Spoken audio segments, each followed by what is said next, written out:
Ang walang hiyang lalaking iyo'y nagawa pa niyang tawanan ang sinabi ko gayong kulang na lang mamatay na rin ako sa labis na pag-aalala tapos eto siya, ang tigas ng ulo at nagdadahilan pa.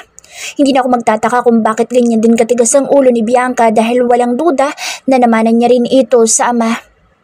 Bakit nandito ka? Tanong ko na maabutan sa James sa loob ng banyo nang pumasok ako. Babantayan kita.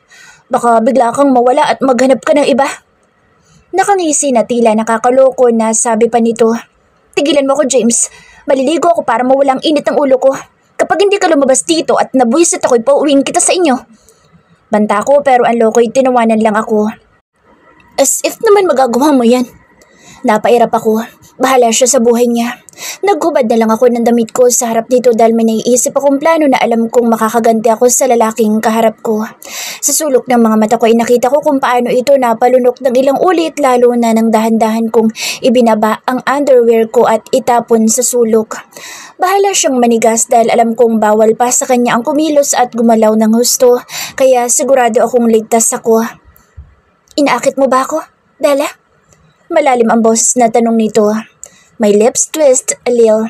Alam ko na hindi ako kayang tiisin ni James lalo na kapag ganitong sinaseduce ko siya. Marahan na humakbang ako sa shower room at naligo in a very seductive way. Why are you still here? Mataray na tanong ko nang makita na nakasandal ito sa sink habang pinapanood ako. Bakit, bawal ba? Binabantayan ko lang ang pag-aari ko. Nakakainis. Lahat ay ginawa ko na para maakit siya pero after ng ilang lunok ni James ay mukhang wala ng epekto sa kanya. Lumabas ka na nga, as if naman may ibang lalaking makakapasok dito. Nakangisi na sabi ko. Akala ko'y susunod ito pero humakbang lamang siyang palapit sa akin. Anong balak mo? Napalunok na tanong ko. Maliligo. Kibit balikat na sagot nito.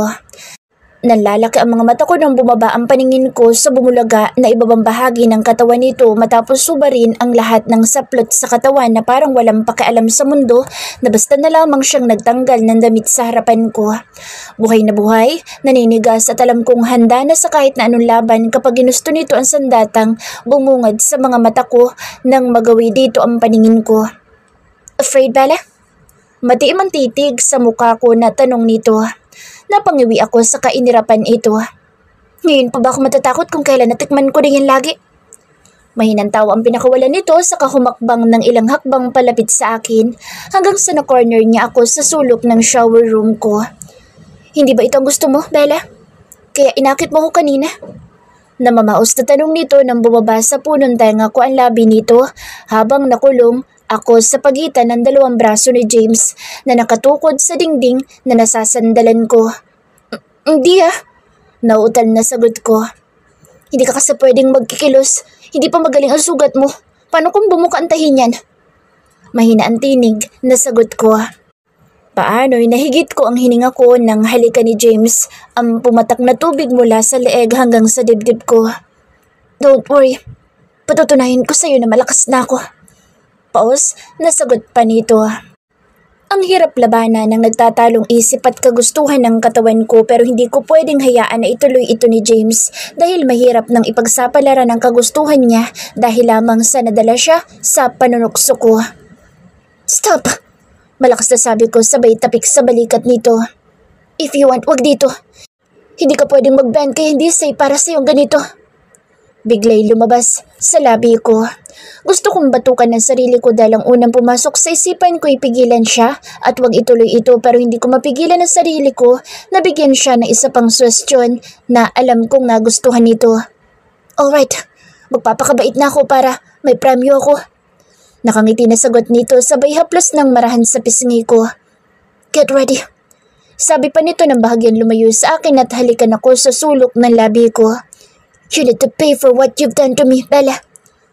Nanayo ang balahibo ko sa bawat sulok ng katawan ko, lalo na at matapos sabihin iyon ay bahagyan niyang kinagat ang punong tenga ko, sabay pasada ng halik in a very seductive way dahilan para mag-init ang katawan ko. Ang lakas ng pintig ng puso ko nang marinig kong binuksan ni James ang pintuan matapos itong maligo. Nauna na kasi akong lumabas matapos iwan siya sa loob ng banyo para makaligo ng maayos at walang storbo. Napatitig na lang ako sa mukha nito nang maglakad siyang tila modelo palapit sa gilid ng kama na kinaupan ko paharap sa direksyon nito. Hindi pa rin nagbabago ang katawan niya kundi lalo pang naging fit. Matapos ang ilang taon marahil dahil sa lagi siyang nag-ehersisyo. Para siyang hindi 36 years old kung titingnan. Kung sabagay matanda na nga siya pero hindi halata dahil maganda ang hulma ng katawan at mukha. Then checking on me, Bella? Walang emosyon na tanong nito na nasa harapan ko na ngayon. Napaangat tuloy ako ng mukha para tingnan ito dahil heto siya't nakatayo sa pagitan ng mga hita ko. Napalunok na lang ako na bigla ay nalaglag sa paanan ni James. Ang kakarampot na tuwalyang nakatapis sa katawan at ngayon ay daig pa niya ang bagong silang na sanggol na nakadisplay sa mga mata ko ang lahat sa kanya. Kagatlabi at nanginginig na inangad ko ang kanang kamay ko at sununod ang kagustuhan ng isip ko na hawakan at damhin ito. Tuluyan na akong nadala ng bugso ng matinding emosyon at pagnanasa na sinimulan kong gawin ang bagay na laman ng isipan ko. Bella, may itatanong pala ako. Sabi ni James na nakaupo na sa kama malapit sa akin habang abala kong magpahid ng lotion sa katawan ko matapos ang isang mainit na sandali sa amin. Huwag ka magalit. Noon ko pa kasi ito gustong itanong sa'yo pero nagdadalawang isip ako. Sabi pa ni James. Go ahead. Hindi ako magagalit basta hindi lang ito tungkol sa panloloko mo sa akin. Direct to the point na sagot ko. Kahit kailan hindi kita niloko. Nagkataon lang na pareho tayong hindi nakapag-usap ng maayos ng mga panahong iyon kaya hindi maganda ang kinalabasan ng lahat. Malungkot na sabi ni James. Hindi ito may tatanggi ng matang malungkot na nakatingin sa akin ngayon na tila ba maraming gustong sabihin sa akin. Bakit mo ako ipinakulong noon, Bella? Tanong nito. Narinig ko na siyang nagtanong sa akin noon tungkol dito pero dahil sa matinding galit ay hindi ko siya nagawang sagutin ng mga panahong iyon. Isang malalim na buntong hininga ang pinakawalan ko at mahirap na para sa akin buksan ang usaping ito dahil sangkot dito ang mga magulang ko. At siya, natatay ng anak ko at lalaki mahalaga na sa akin. Pikit mata na pinilit kong huwag pag-usapan ang tungkol dito dahil ayoko nang ungkatin pa ang nakaraan pero siguro ay ito na ang tamang pagkakataon para sabihin kay James ang lahat. Baka sakali na kapag ginawa ko ito ay maging malinaw sa akin ang bawat katanungan na mayroon ako sa isipan ko. Bella, baka pwede natin pag-usapan ito. Baka lang kasi may mga bagay pa tayong pwedeng ayusin sa pagitan natin. Nilingon kong muli si James at pinakatitigan. Pilit na hinahanap ko sa mga mata niya ang sinseridad ng sinasabi niya. Ginawa ko iyon dahil yun ang tama at nararapat. Sangkot ka sa pagkamatay ng mga magulang ko at ikaw ang main suspect na nangyari sa kanila noon. Malungkot na sabi ko. Pakiramdam ko ay gumuhit ang pait sa dila ko nang pakawalan ko ang mga salitang ito. I swear to God wala akong kinalaman sa pagkamatay ng mga magulang mo, Bella. Sabi ni James na seryosong nakaupo sa tabi ko. Tumayo ako ng tuwid at hindi nakasagot. Ikaw ang itinuturo na sila rin ayon sa ebidensya at napatunayan iyon sa korte. Sagot ko. Created evidence sa mga iyan, Bella. Oo nga at nakulong ako pero napatunayan ko na wala akong kinalaman doon. Nagkataon na panibagong hearing, umatan ng abogado mo at na-dismiss ang kaso dahil nag-apela ako. Formal na inihain ang withdrawal case laban sa akin kaya nakalabas ako.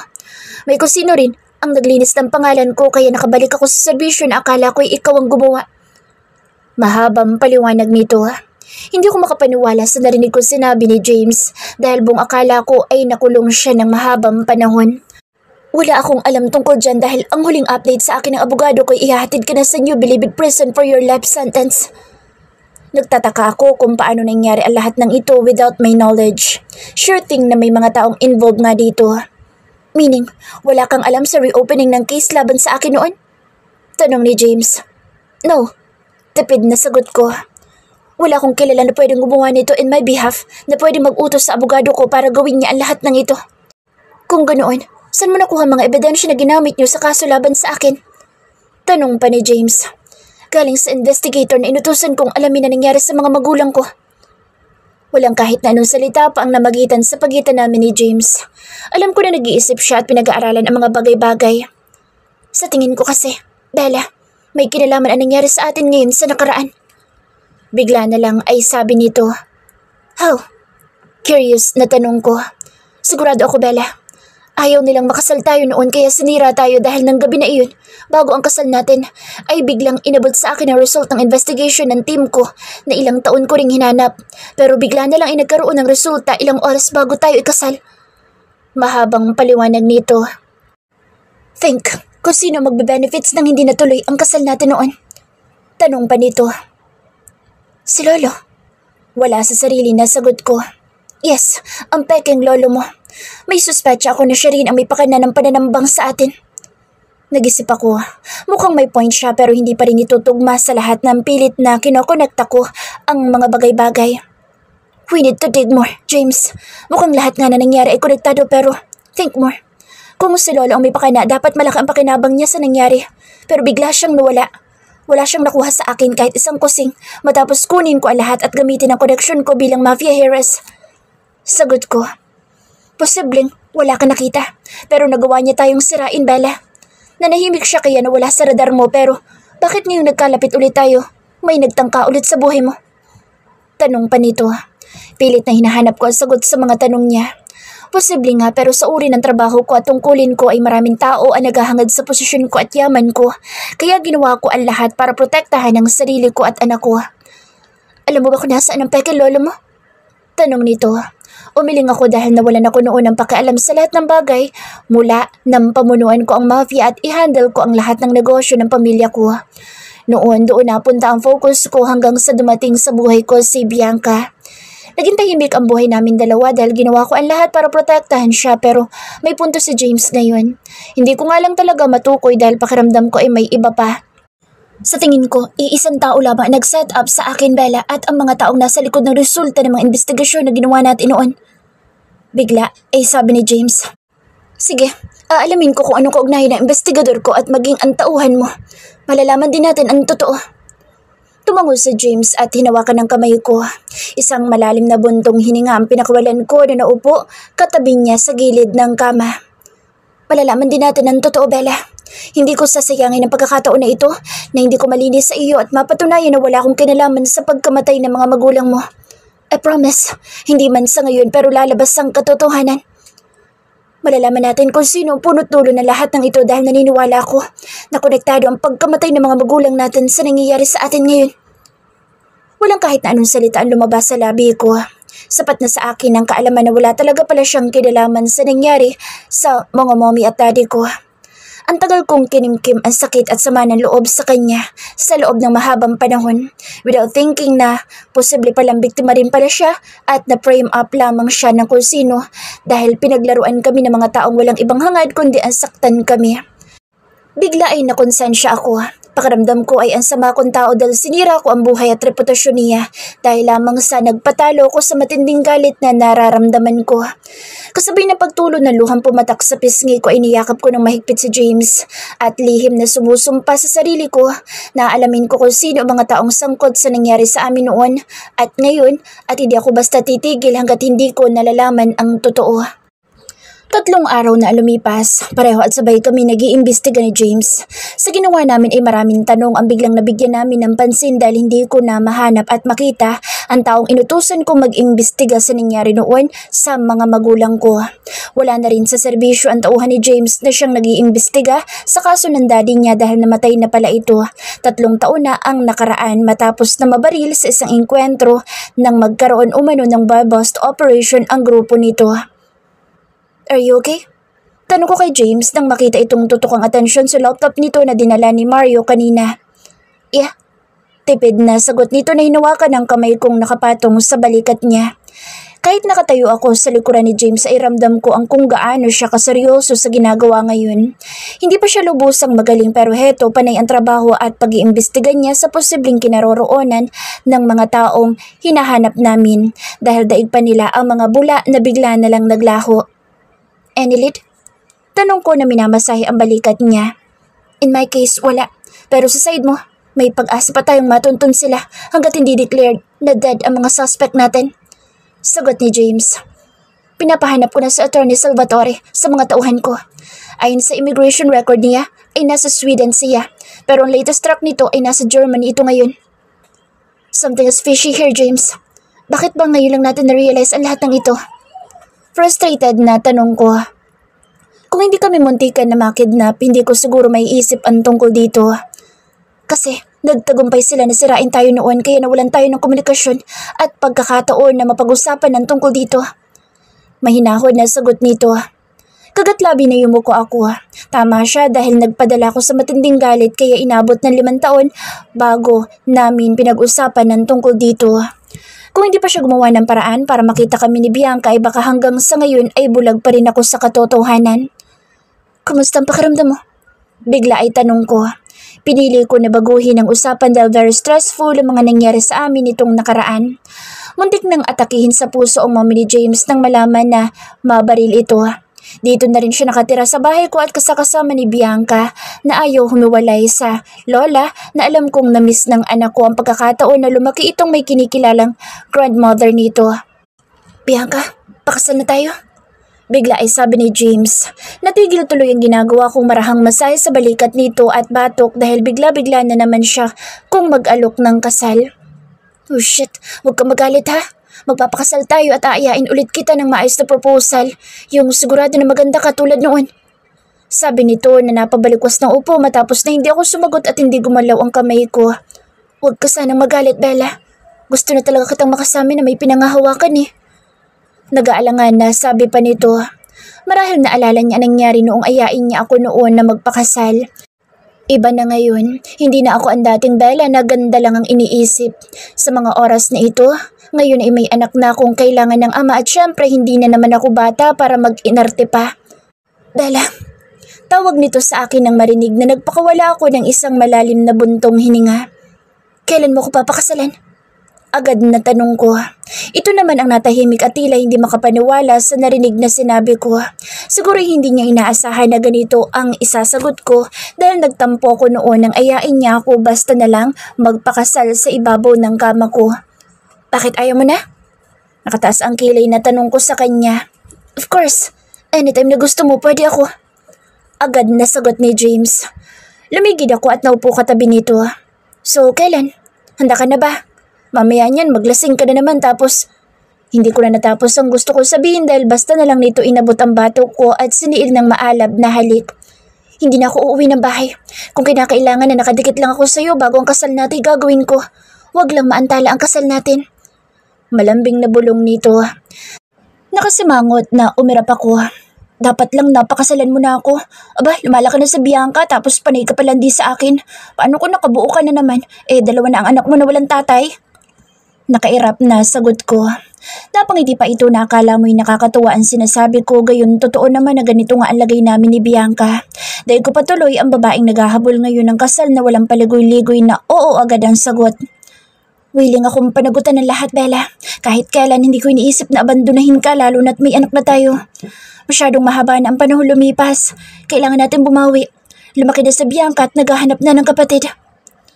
Natampal ko ang braso nito nang yakapin ako. Ang dami pa niyang pasakali. Yun lang din pala ang dahilan niya. Sus, kung hindi ko pa alam, gusto mo lang makaskor lagi. Sagot ko sabay kurot sa braso nito. Kasama na yun. Ang laki rin ng anak natin eh. Tingnan mo si Mario, 3 na agad ang lahi niya. Nagmukha tuloy akong mahina. Palusot nito. Mabagal ka kasi. Dami mo pang mga pasakali. Tingnan mo, malapit ka na mag-40.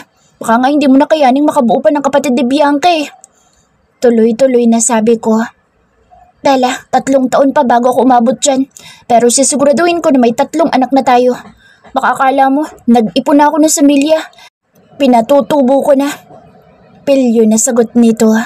Inikutan ko ito ng mga mata bago sumagot. Kapag babagal-bagal ka, malaki na ang anak na kapitbahay mo. Yung sa'yo hindi pa buo. Natawa ito na sumiksik ang muka sa pagitan ng balikat at leeg ko. Magaling na ako, Bella. Pwede na nating simulan kaya huwag mo ko sisiin kung taon-taon kang mabubuntis. Bulong nito. Pigil hininga habang kagat ang pang-ibabang labi na napapikit ako nung humigpit ang yakap ni James sa akin, kasabay ng mariing halik sa punong tenga ko. Ang sensual ng galaw niya na tila ba inaakit ako pero hindi ako dapat na nagpapadala, lalo na't hindi ko sigurado kung maayos na ba ang sugat niya. Kung binabalak mo makaisa ngayon, hindi pwede. Lakas loob na sabi ko. Daig pa kasi niya ang malanding inahing pusa na madikit lang gusto agad maaksyonan na bakbakan na. Bakit naman? Tanong nito na lalo pang hinigpitan ng pagkapulupot ng mga braso sa akin. Bakit? Pinakasalan mo na ba ako? Tanong ko. Dahil naman, pwede tayo magpakasal bukas na bukas din. Wala namang problema kung mauuna ang honeymoon.